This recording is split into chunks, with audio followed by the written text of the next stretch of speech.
if you're passionate about something, what does that mean?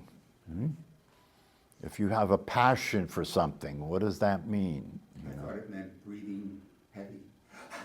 No, It has your attention. that's lust. Are they the same thing?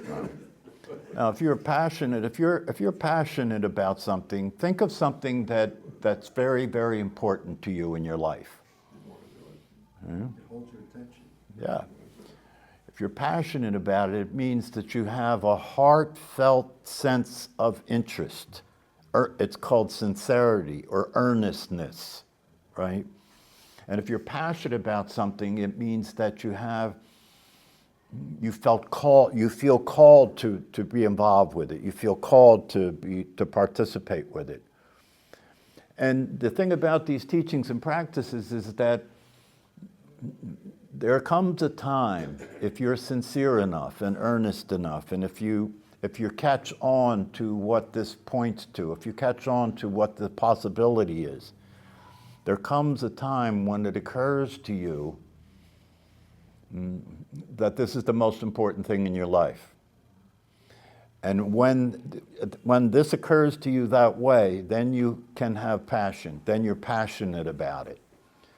Then you have an interest in it that goes beyond an academic interest. You have an interest in it because you have an investment in this. You understand that what this is about, what this is making available to you is what you want more than anything else in your life. That's what this is making available. It's making available the experience of peace, happiness, and contentment. And what the teachings are telling us is without practice, without the Dharma, without the truth, without the teaching, and without the practice, your life will be an experience of what's probable, not what's possible. And what's probable for a human life is that the past becomes the future. Yeah? If you look at that, your conditioning is what your mind and your brain is using, right, to interpret what's happening all the time, right? And that conditioning is past, that's past experience, right? So if that's all you have to use to experience your life, you're always living in the past. And your future will be your past because that past conditioning is being projected forward. The thinking you do about the future is the thinking you did about the past. And the system that you are as a personality, right, is inherently a past experience of identity. It's inherently a past experience of identity. You're remembering who you are. That's what a personality is. You're remembering who you are. If somebody gets dementia, right, then they're forgetting who they are, right? And when they get dementia and they forget who they are, what's still available is the awareness. The awareness is still available, and there's an immediate relationship to what's happening that's still available, right? We say that they're no longer able to relate to us because the relationship that we expect from them is their personality. But they're still here. They can still relate, right? I mean, one of the greatest protections against dementia is to practice meditation. Because in practicing meditation, you're practicing experiencing yourself as awareness, which has no personality. It doesn't have a personality. Awareness is just being present. It's just isness. In fact, one of the teachers used to say that these teachings and practices are not to provide freedom for you, it's to provide freedom from you. Because the you that you've been given to take yourself to be, the identity that we've all been conditioned to be, right, is an illusion. It's a persistent illusion that continues to get generated by the thought process and by the remembering of the past. When you remember the past, you're remembering the past of the personality. And when you think about the future, you're imagining the future of the personality. And if I ask you right now to think of a time in the past, remember a particular experience that you had in the past. And if you look and see what the mind's eye sees when you look, it'll see a body. Right? Because your operation of identity has it that you're a physical body and has it that you're a personality that dwells within this physical body. Neither one of those things are true. Right? But we live in a conditioned reality in which the majority of us believe that those things are true. The overwhelming majority of us believe that those things are true, that you are a physical body and that you are a personality, and when you traffic among the rest of the human beings, right, you've got to play that game, even if you know better. You've got to play that game because that's the way we relate to one another as a separate self, as a personality and a physical body. You can become free from that identity, but even if you're free from that identity, you still have to behave that way. Otherwise, you'd be called crazy, right? Everything is reversed. You know, the majority of human beings that are operating with the understanding that they're a physical body and a personality think that anybody that doesn't think that is crazy. So it's reversed, right? In reality, if you think that, you're crazy, right? But since most of us are crazy, we call it normal, right? And only the ones that are the outstanders, the ones that don't fit into that general understanding, are considered crazy. Why? Because you're being a deviant. You're deviating from the norm. You're deviating from the way all of the rest of us are behaving, even if we're crazy. You would think that humanity would start to figure this out. You know, you would think that humanity as a whole would start to figure out that our general existence as human beings on this planet has been a failed experiment. Wars continue. People continue to kill each other. We continue to behave as if we're separate from everything else in the universe. You would think by now people would start to catch on. Why is it like this? Why is it like this? Right? And they're still answering that question by saying it's like this because of the other bastards that won't do the right thing. That's why it's like this. And if we could get rid of them, or if we could control them, everything will be fine. Right? So that's still in a state of mind, right, that is operating as if you're number one and you have to protect yourself, and that's the right way to live your life, is to protect yourself. Buy guns, have weapons, you know, be prepared to use them to anybody that tries to hurt you or interferes with your lifestyle. So we're still living in caves. We're still operating in a very primitive way, right? And that's why this group is so small. You know, that's why the people who are speaking the most closely to the way things are don't attract big audiences. Because to the general population, that's crazy. So you look at somebody like Paul Hederman.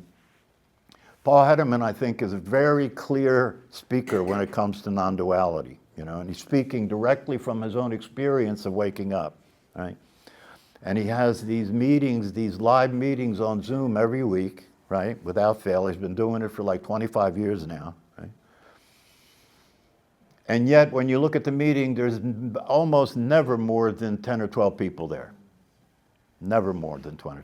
But if he had got good promoters, if he had got good publicity, yeah, and if he had played the game correctly, he could be as famous as Rupert Spira. Rupert Spira has thousands of people, or Eckhart Tolle has thousands of people, right? But that becomes a business. Once it becomes a business, it becomes more doubtful whether the person that's leading it is sincere, because money is a very attractive thing to cause you to become deviant, cause you to become greedy. Right? So you have to figure that out for yourself. I kind of figure that people with the smallest audiences might be saying the purest teaching, you know, because they're not selling anything per se. They're not selling anything per se. So you have to look and see for yourself, how does this show up for you? Does this show up as something that is an academic interest, like a class that you're attending to get information about meditation, right? Does this show up as something that you see to be fascinating, something that you feel better about yourself as a person because you're a meditator? You know, everybody knows a meditator is a better human being than people that don't meditate, right? Or you can go to parties and you can talk about meditation, you know, and people are, because meditation is kind of an interesting fashionable thing these days. But almost nobody that practices the meditation, that's the fashionable thing these days, is actually practicing meditation. And the reason for that is because they haven't been given the correct guidance, or they haven't seen the reality of what meditation is clearly enough yet to understand that if you're practicing meditation as a personality, right, which is what most people are doing, they're doing meditation, they're doing something. If you're practicing meditation as a personality, you're going backwards. You're just making the personality stronger, by verifying it as something that you're being when you're practicing meditation. So the only way meditation can start to make a difference is you've got to have what they call in Zen a kensho experience, a kensho experience. What that means is that you're not experiencing awareness as a conceptual understanding, right? You can understand consciousness as a conceptual understanding. It can make sense to you, right? But that's not going to get you where the possibility is. You have to actually have a direct insight, a direct experience of yourself as awareness. Right? This is what Ramana Maharshi was talking about when he was talking about doing self-inquiry.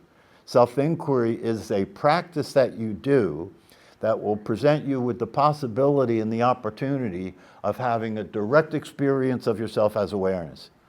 In other words, you're being awareness. Your awareness being aware of itself. Right? That's an experience. It's not a concept, right? Until you have that experience, you can't take it further in terms of having a heartfelt understanding, a passionate relationship to meditation, a passionate relationship to the teaching. He was a very unusual case because he didn't get into this through practicing religion. He didn't have any particular religious practice that he was doing when he woke up. He was just a young kid. And the thing about him was that obviously after his father died, it freaked him out. That's when he had his first realization about death being real, right? He had his first realization that he was going to die, that he was mortal, and it freaked him out. And so he had the same question that the Buddha had: is that all there is? Am I going to live as a physical body, and the body dies, and that's the end, and I disappear, and that's it? He wanted to know, is that the end? Right? So he laid down on the floor and was just seeing if he could imagine what it's going to be like when he dies, when the heart stops and the breath stops. And fortunately for him, he was able to do it in enough of a relaxed state that he actually woke up. He actually experienced his true nature as consciousness and awareness as a teenager. And then he left home and went to Tiruvannamalai, right, this place where there were temples and so forth, threw his clothes away, threw his money away, and sat in the basement of one of the temples and meditated until there were bugs eating his body, and somebody found him there, and they took him out of there and cleaned him up and started taking care of him. But he lived that way in silence. And when the book on self-inquiry was written, it was because somebody heard about him and went to visit him. And when they went to visit him, they asked him, what is your teaching? What happened to you? What is your teaching? And he was still in a nonverbal state, so he was just writing in the dirt. And that's how he wrote the first 16-page book on self-inquiry. Right? And people would come to him after that and sit with him, and he didn't speak, right? And some of the people that were there experienced waking up in his presence just by sitting with him in silence and stillness. But most people didn't, and so people eventually said to him, "Can you please talk and tell us something, give us a teaching?" And that's when he spoke about the practice of self-inquiry. And he said that's the only practice you need to do is self-inquiry, to wake up. But the practice of self-inquiry is a practice, if you do it sincerely, if you really do it the way it's meant to be done, it's a practice that can allow you to have a direct experience of your true nature as awareness. Because when you take the attention and turn it inward, right, and you look into the source of your attention, right? And you're not looking for something, right? You're just looking, right? And if you're just looking and you don't take what the mind tells you in terms of answering the question, who am I, right? You may just see it. You may just see it. And when you see it, the seeing of it can allow you to experience that you are it. Right? You can never see yourself. You can only be yourself. But being yourself is sufficient to know yourself. And you're being the awareness. So if you have the experience, the direct experience of yourself as awareness, right, then that has an effect on you. That changes everything, right? It changes everything, and you begin to want to experience yourself as this awareness more than anything else. Because you experience that when you're in this experience of yourself as awareness, that you experience a sense of peace and tranquility, regardless of whatever is happening in the mind and regardless of what's ever happening in your life. That you're able to be with it in a state of peace and tranquility.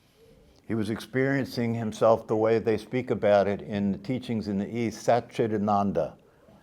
He was experiencing himself as consciousness itself, and the experience of that consciousness itself is fulfilling, is happy, is satisfied, is content, and it's peaceful. Yeah? Because when you're having the experience of yourself as awareness, what's missing? What's not there? Yeah, the body and the personality, right? So you're actually experiencing the truth. You're experiencing the reality of what you are. And having had that experience, I mean, I know that some of you here now are here because you've had what they call a glimpse. You've had an opportunity in your life that could not be explained, that for some brief period of time, everything that was happening typically and ordinarily just stopped.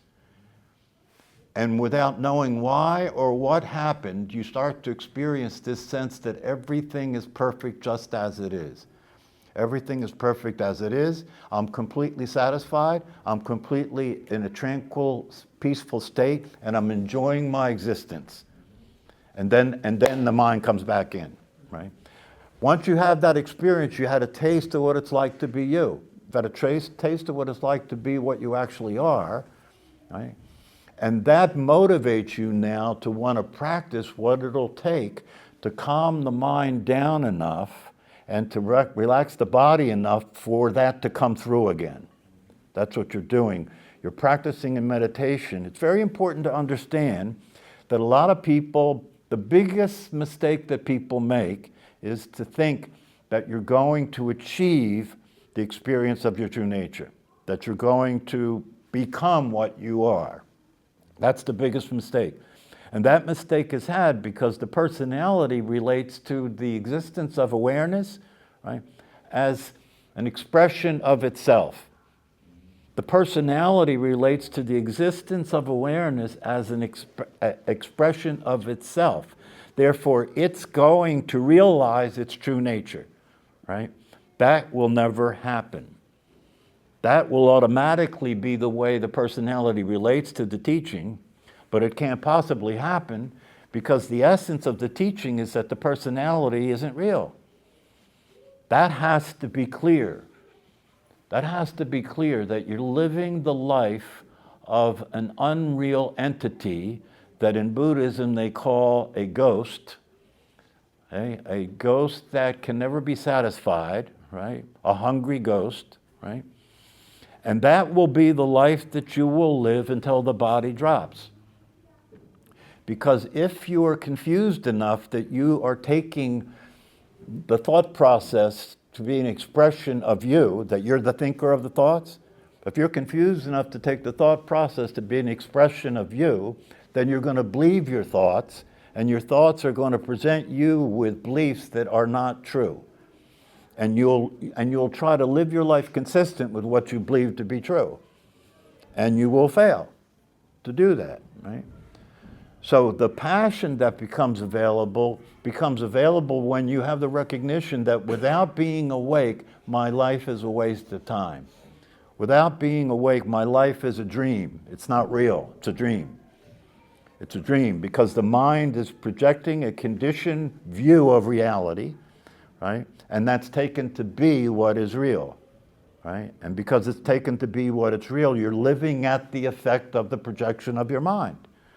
You're living at the effect of what your mind's projecting that you take to be real, and then that's separate from you, so it's affecting you all the time, isn't it?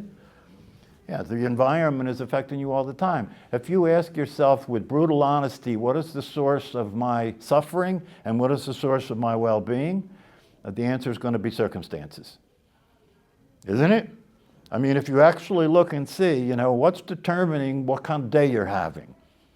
You're going to tell me the things that are happening today that are good, that makes it a good day. Or you're going to tell me the things that are happening today that are bad, that makes it a bad day. And as long as your relationship to life is a relationship that has you separate from what's happening, right? Your life will be determined by what's happening. And that's not a good idea because what's happening is unstable. What's happening is always changing. And part of what's happening is your personality. Your personality is it's a circumstance. Your personality is part of what's happening. And your personality is unstable and vulnerable. And it's changing all the time, just like everything else is changing all the time. What you believe today is different from what you believed 5 years ago. What you think today is different from what you thought this morning. It's changing all the time. There's no way to get any consistency. There's no way to get any tranquility. There's no way to get any satisfaction out of something that's constantly changing all the time, that's constantly unstable, and that is fear-based. It's operating from a threatening understanding of everything. Right? So that's never going to happen.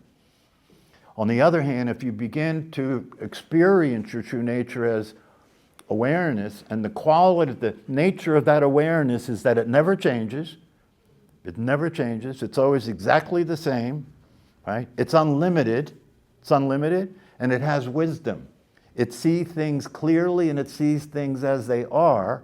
So if you have access to wisdom, which means you have access to the experience of your true nature, you can allow that wisdom to come and affect the way your personality is. So there are two things that has to happen. First, you have to wake up. Waking up means that you experience yourself as awareness. And if that hasn't happened yet, don't play mind games about it. If it hasn't happened yet, practice self-inquiry until you have a direct experience of the awareness that it's your true nature. Having had that experience, your life then becomes a practice in which you are using the wisdom from that awareness to modify the personality and make it sane. Because the personality is crazy, right? So you're paying attention to the personality, and as you pay attention to the personality, you can see when it goes off the rails, you can see when it's in reaction, you can see when it's upset, you can see when it's angry, you can see when it's afraid. This is what our Zen teacher talks about when he says, if you want to be happy, if you want to have a quality of life, you have to take responsibility for that mind. You have to take responsibility for having a mind that is untrained, that is unstable, that is vulnerable, that's constantly changing. And if you identify yourself with that, you're going to suffer. It's as simple as that. So what do you have to do? You have to be aware of the mental activity so that you can tell when it's off the rails. And when it's off the rails, you have to train yourself to be with it instead of be it. To be with it instead of be it. So anger may come up, right? So you're being present to the anger, right? Therefore, the anger is being affected by the wisdom of awareness, right? So you're not going to act it out. You're being with the anger instead of being angry. This is an important thing to understand. You're being with the state of mind instead of being the state of mind. You're being with the fear instead of being afraid. If you're being with the fear won't stop you from behaving in ways that are in your best interest. Right? If you're being with the anger won't cause you to act it out and speak it out and cause trouble. Right? So this is called waking up. Right? And as you practice doing this, your life becomes a practice. Your life becomes a practice in which you're being aware of whether you're experiencing peace and tranquility, which is your natural state, right? Being aware of whether you're experiencing peace or tranquility, or whether you're in your head suffering because of the mental activity that's occurring there. Yes, the way you know when you're in the state of awareness is that you experience peace and tranquility. You experience being the screen the movie's playing on instead of the movie. You experience being the space that your life is happening in instead of the activity of your life. That seems to be the only time, sometimes in a whole day, that I have any peace, is when I'm in that state. Mm-hmm. And does the experience of being in that state motivate you to want to be there more often? It does, for short moments. Yeah, so what do you do with the short moments? You seek to increase the short moments. You seek to increase the short moments and have them be more regular. What I recommend is you practice being aware of your mental state and your emotional state, and whenever your mental state is crazy thinking, right, or whenever your emotional state is disturbed and upset, use that as a way to pay attention in such a way where you take the opportunity at that time to stop and rest as awareness. If you stop and rest as awareness, if you're in the middle of being upset and you stop and rest as awareness, you'll be able to see the upset instead of be the upset. And if you can see the upset instead of being the upset, right, first of all, you won't act it out, right? And secondly, if you continue to relate to those states of mind that way, those states of mind will gradually dissipate and become quieter over time. This is the effect of the teaching and the practice over time. You know, my Zen teacher has been practicing for 40 years. He still encounters things in his life that most of us would call very disturbing. Like he shares when he's talking about situations that he encounters that for most of us would be very disturbing. But when he's sharing them with a view of what's happening, not the person that they're happening to. He's sharing them with a view of what's happening. He'll tell you what happened, right? And then he'll start laughing. He'll start laughing because he's laughing. That doesn't mean, what it means is his mind still may be playing crazy material, right? But he can look at it and laugh instead of be it.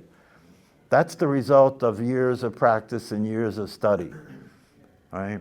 And you have to have patience, and you have to have diligence, and you have to have persistence. It's like I always say here, the biggest determining factor as to whether or not your life is going to be your past is how persistent you are in the practice of meditation and how persistent you are in paying attention and deepening your understanding of wisdom. That's the factor right there. That's the factor right there. So if you become passionate about this, you wake up in the morning paying attention. You wake up in the morning paying attention to what? To the mental activity, to the sensations that are occurring in the body, and to the emotional realities that you're experiencing. And if you're paying attention to that, whenever that's not tranquility and peace, right, you can be with it from tranquility and peace instead of be agitated in the state of mind that's occurring at the time. So it doesn't mean that you suppress emotions. It doesn't mean that you try and change your thinking. You just stop you stop participating with it like it's you, that you're upset, that you're confused. When you can see it from a place of awareness, you can see that it is just a function of ignorance. It's just a function of programming. It's just a function of your conditioning. It's not the way things really are. The way things really are is life is available to be an exciting experience. Life is available to be an exciting experience that has no ability to harm you. That's what the teachings say. What's real cannot be threatened. What you are cannot be threatened, right? And what's unreal doesn't exist. And that's the fallen state. Because what's unreal is what everybody takes themselves to be real. That's the mistake. What's unreal is taken to be real, and once that's taken to be real, there is no peace. What's real cannot be threatened. What's unreal doesn't exist. Therein lies the peace that passes understanding.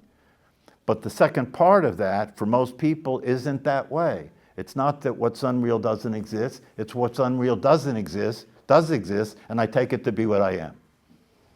What's unreal does exist, and I take it to be what I am. Once I take it to be what I am, the third part isn't there. The peace isn't there anymore. Because the personality can never rest. The personality is an activity. The mental state is an activity. It can never rest. It can never be at peace because its very nature is an activity, isn't it? Isn't your mind always active? It's never not active, right? So the only opportunity, the only possibility is for you to experience that you as awareness is never active. It's inactive. You as awareness is seeing, right? It's just seeing. It's just being. It's just present to what is happening, and that presence is always the same. It's a consistent experience of peace and tranquility and contentment. And for those of you who've had a glimpse of it, right, you know it's real because you've had an experience of it. So it's not a belief anymore, you know it's real, right?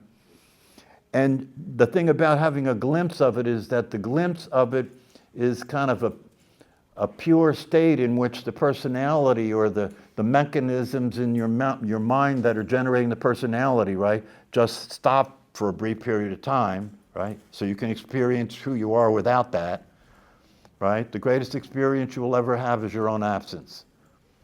And that's what happens when you have a glimpse, is your own absence. You're experiencing the awareness without a personality, right? But what we're practicing is not that. It's unrealistic to practice meditation and to study these teachings with the idea that you want to realize that glimpse again. That's not it. What you want to do is you want to realize the experience of being that awareness while your personality is happening. That's the fulfillment, right? Because if it was possible for you to experience your pure awareness and to live as that awareness, right, you'd be in a catatonic state. You couldn't function. Because that awareness has no form, has no personality, it's not going anywhere, it doesn't need anything, it doesn't want anything. You would do what Ramana Maharshi did. You would just sit there and be in bliss, right? So what we're up to here is not to get rid of the personality. What we're up to here is to train the mind and to train the personality to live with wisdom, to live with clarity, and to live with kindness, live with an expression of unconditional love, not just for other people, but for life itself.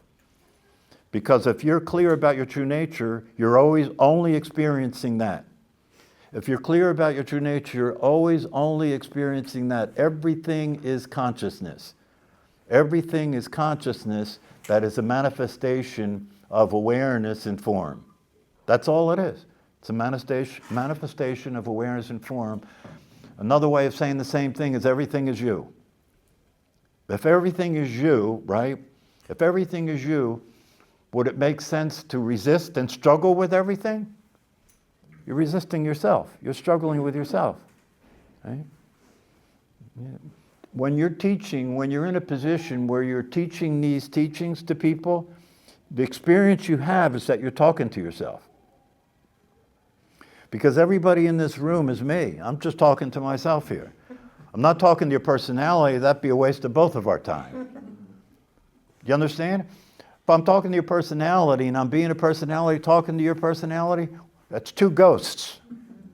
Two ghosts. That can't go anywhere, right?